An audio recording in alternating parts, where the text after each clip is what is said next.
গতকালকে গভীর রাত্রে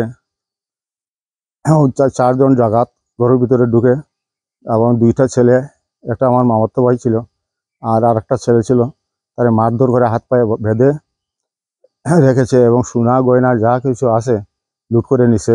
টাকা নিছে ৬৭,০০০ টাকা, নগদ ৬৭,০০০ টাকা নিছে।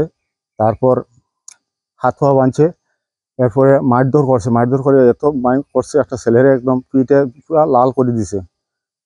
এরপরে তারা কিছু কইতে করতে বাড়িতে পারছে না, হাতে পায়ে বাঁধা।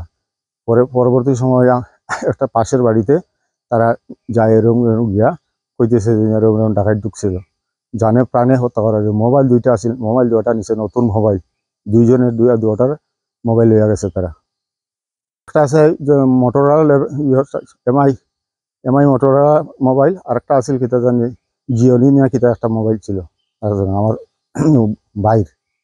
তারপরে সকালবেলা ইয়া পুলিশ ইনভেস্টিগেশন করছে, সব কিছু দেখে উঠে গেছে, রিপোর্ট লেখিয়া লইয়া গেছে আর কি। এই সবটাই মিলে প্রায় প্রায় 2 লাখ টাকার মতো জিনিস নিয়েছে। না, কাউকে চেনা গেছে, মুখ বাঁধা ছিল কালো কাপড় দিয়ে।